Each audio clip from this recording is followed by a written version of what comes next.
There's something rather magical about radio waves. They're actually a sort of invisible energy. This aerial can actually pick up enough of this energy to power this primitive receiver I made. It has no battery. It relies entirely on harnessing the energy of the radio waves in the air.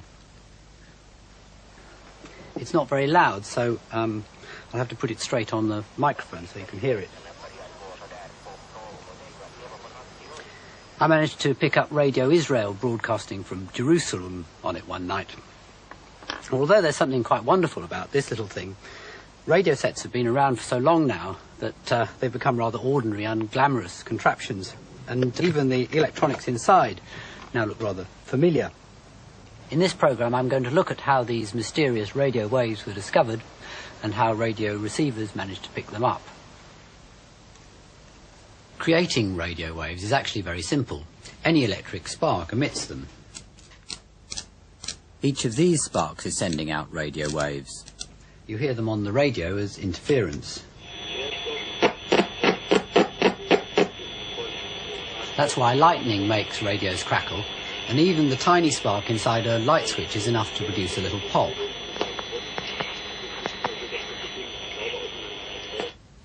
But without a radio set, though, it's not easy to detect these waves, and most scientists didn't believe they existed till just over 100 years ago. What finally convinced them was an experiment performed by the physicist Heinrich Hertz in 1887. It was first demonstrated in Britain by a scientist called Oliver Lodge, here in the Royal Institution. Hertz used very big sparks created by a machine like this called an induction coil. Could you turn it on, Bill?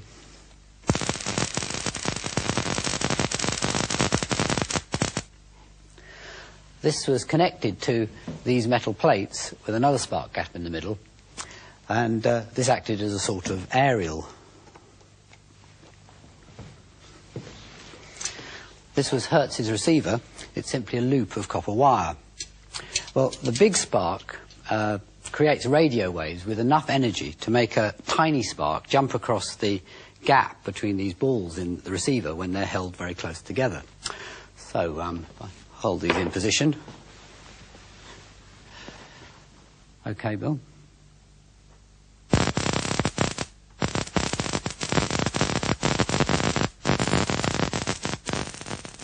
If you look carefully, you can just see the spark jumping across the gap.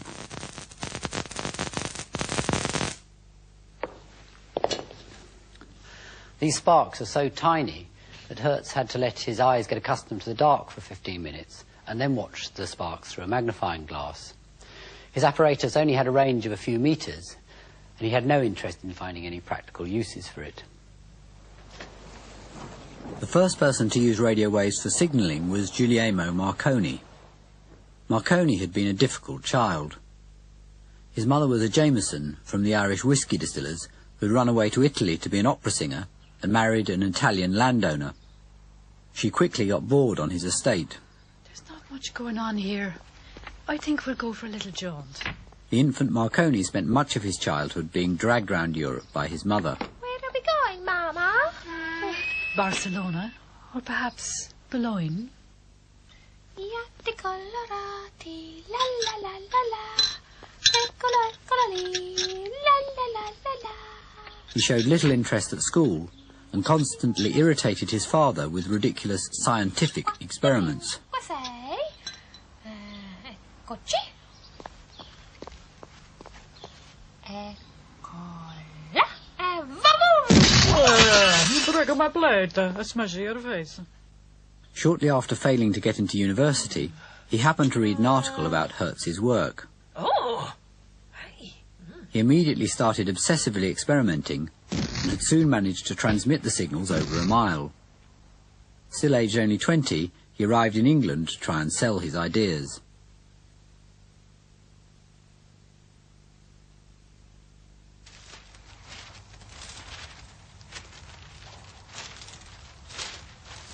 Marconi had found that fixing one side of the spark gap to a long vertical wire made a much better aerial than Hertz's. This was further improved by connecting the other side of the spark gap to Earth.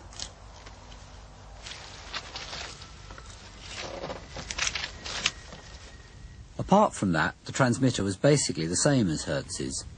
Any electrical spark will do. Here it's being provided by the ignition circuit of Rex's pickup truck. This primitive transmitter has a surprisingly long range. Marconi also used a much more sensitive receiver called Coherer. This was based on a design by Oliver Lodge. This is my homemade version. It's just a tube of nickel filings. I made it by filing down a coin. You fix one end to the aerial, another kite, and the other end to the earth. And what happens is that when it detects the radio waves, its electrical resistance falls dramatically, so it acts as a sort of switch and turns on a circuit. The theory behind it's very complicated and wasn't worked out till many years later, but it's quite simple to make it work. The only slightly complicated thing is that you have to have something to shake it to restore its high resistance at the end of each signal. So now if I signal to Rex,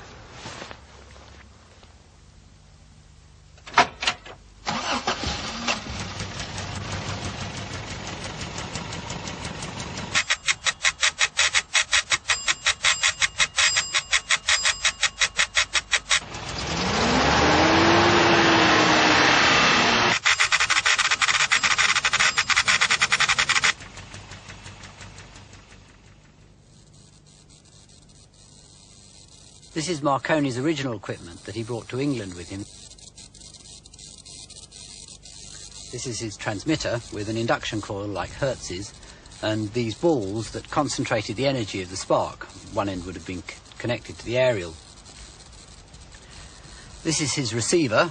The aerial went on here. This is his coherer inside the glass tube. The filings are actually in the gap in the middle. And this is the device to tap it. Marconi would have been sending a combination of long pulses and short pulses, sending messages in Morse code. Well, this original apparatus only had a range of about 3 miles, but Marconi gradually increased the sensitivity of his coherers and the size of his transmitters till he was sending messages hundreds of miles. The larger transmitters had much larger spark gaps, which got very noisy, so he had to take to putting them in enclosed boxes. Marconi's early systems had a big disadvantage. They couldn't be tuned. You can hear the signal from our spark transmitter all across the short, medium and long wave bands. The reason is that sparks create chaotic waves of all sorts of different wavelengths. What was needed was a more precise transmitter than a spark. This was the solution, the tuned circuit. It suddenly all starts to look like a proper radio, but the basic parts are still quite simple. There's a coil of wire here called an inductor and a series of overlapping metal plates here called a capacitor. The electricity whizzes backwards and forwards from one to the other, oscillating thousands of times a second. The valve acts as a sort of pump, keeping the whole thing going. You can see a picture of the radio waves this tuned circuit's transmitting on this oscilloscope that I've hooked up to a short aerial. If I hold it near the tuned circuit and switch on, you can see how regular the oscillations or waves that it's transmitting are. Now, if I compare this with the spark machine, you can see just how chaotic its radio waves are. Once the tuned transmitter had been perfected, spark transmitters were quickly banned for polluting the airwaves. With the problem of interference solved, radio seemed so miraculous that it could be capable of almost anything.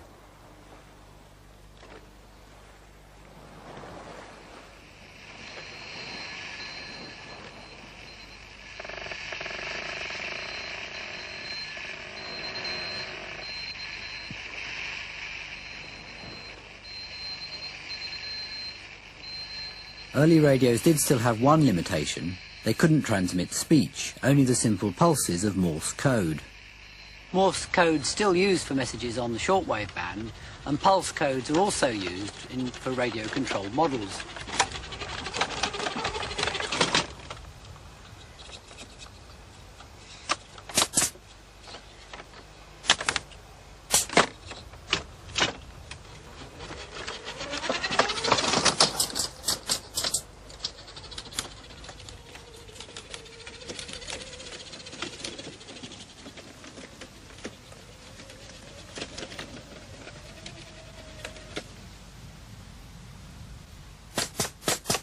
I built this little car for a children's television series, and I've hooked up the oscilloscope to the transmitter so you can actually see the stream of pulses that the car receives. If I work this switch, that's the one that works the headlights, you can see it just moves one pulse. If I shift that one, it works 2 pulses, which actually opens the door. This one works the steering from left to right, you see it's moving 4 pulses. This one is shifting 5 pulses, and that's the speed control for forwards and backwards control, and so forth. Each series of pulses work a different function inside the car. To transmit speech and music instead of simple pulses, you first have to convert the sound to an electrical signal with a microphone and then combine it with the radio waves. In the radio receiver, it all gets separated out again. You can see this very clearly on an oscilloscope. If I turn on this little radio,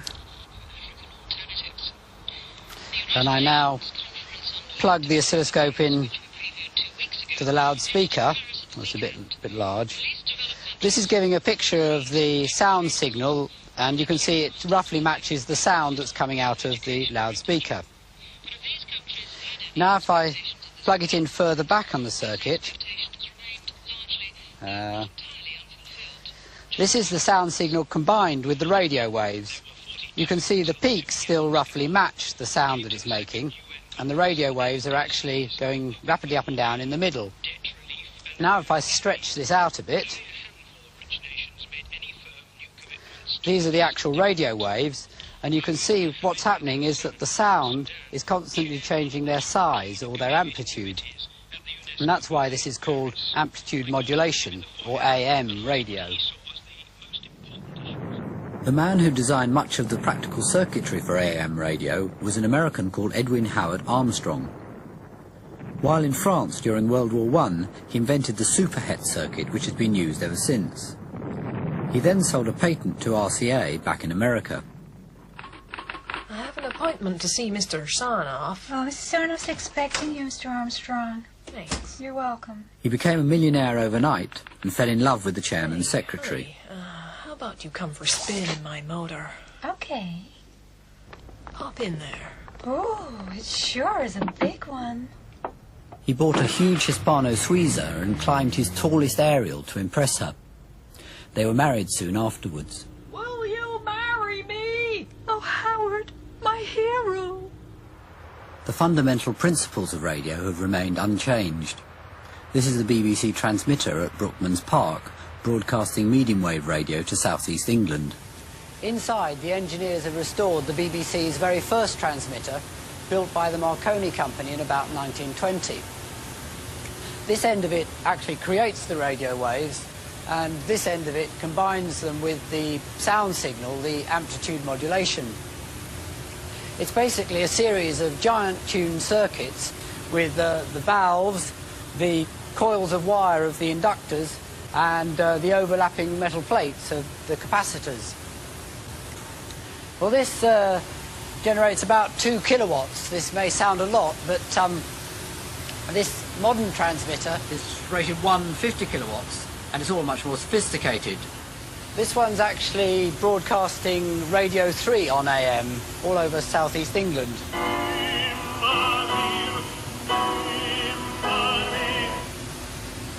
Inside, though, the basic components are still remarkably similar. The inductors have remained exactly the same, and the valves and capacitors, although they're now more enclosed, still work on the same principles as well. Transmitters like these broadcasting sound first appeared in World War I. They were used for sending messages by radio telephony. Broadcasting radio to entertain people was first started after the war by enthusiastic Marconi engineers.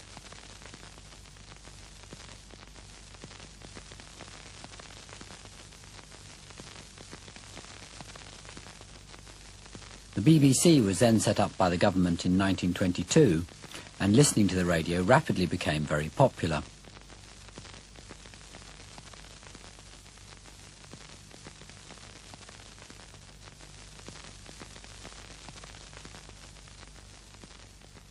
At first, most listeners had very simple receivers, crystal sets like the Rexophone.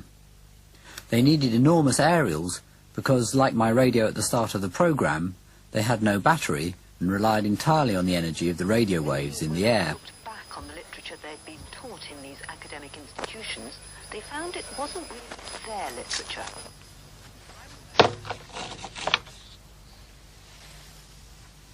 It's easier to see how they worked on this homemade version.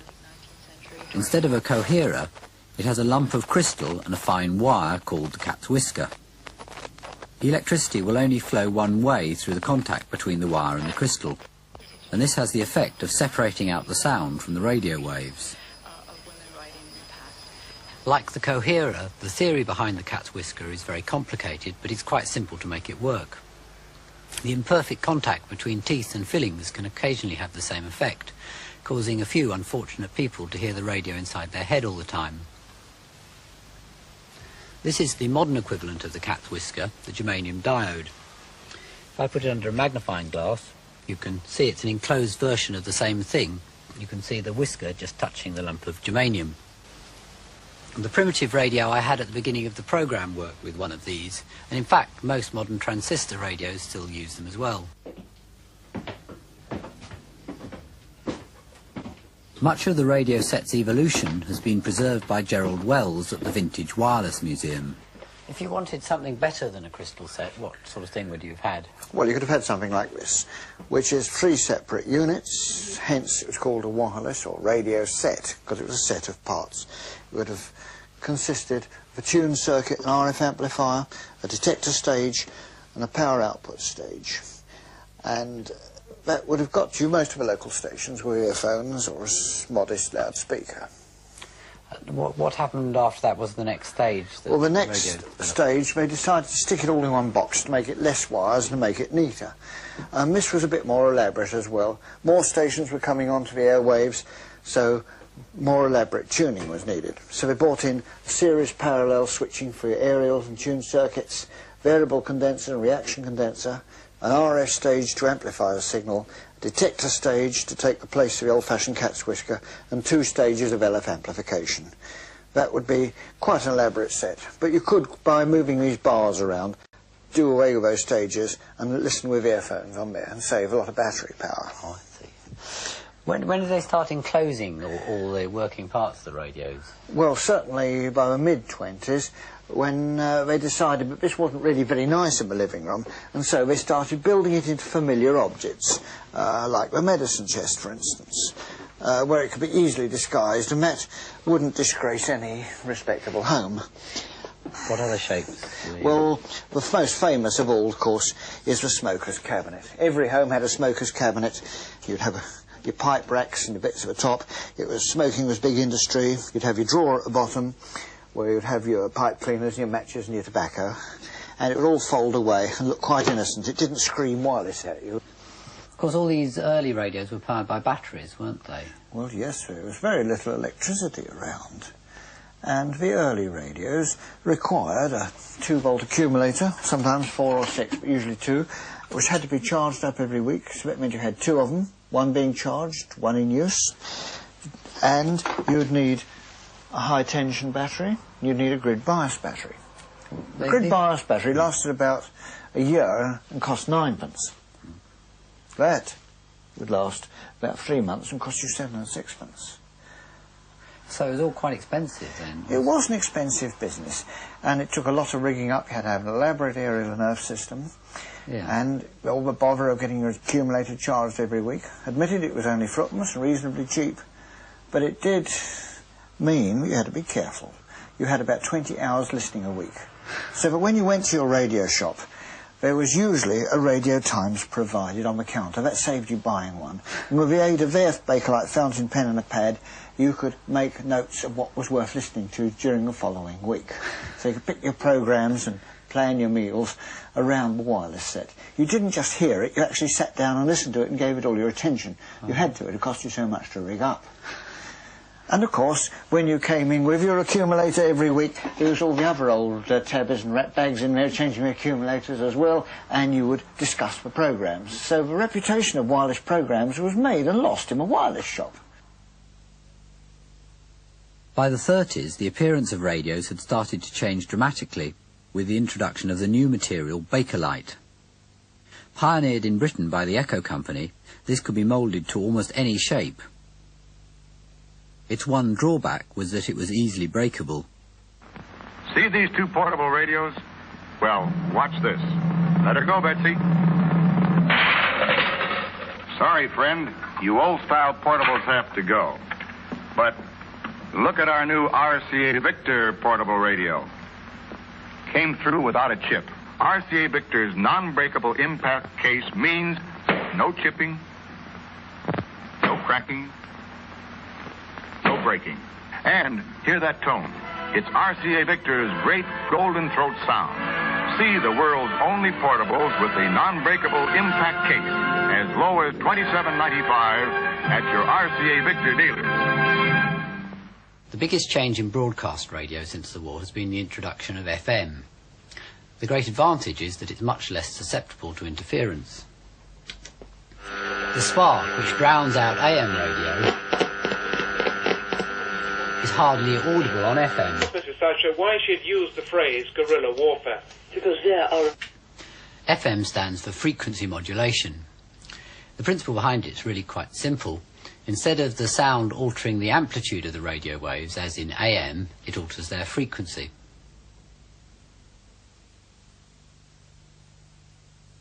FM radio was yet another invention of Howard Armstrong.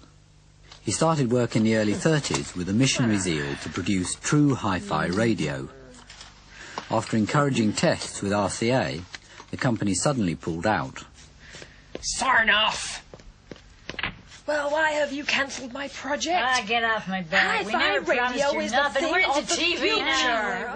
When FM radio was becoming established, Armstrong and RCA started a lengthy battle over the patents. You have stolen my ideas. You did not. I was the inventor. Certainly not. How can This had a disastrous effect on his health and on his marriage.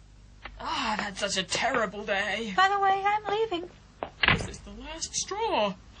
I can't take any more.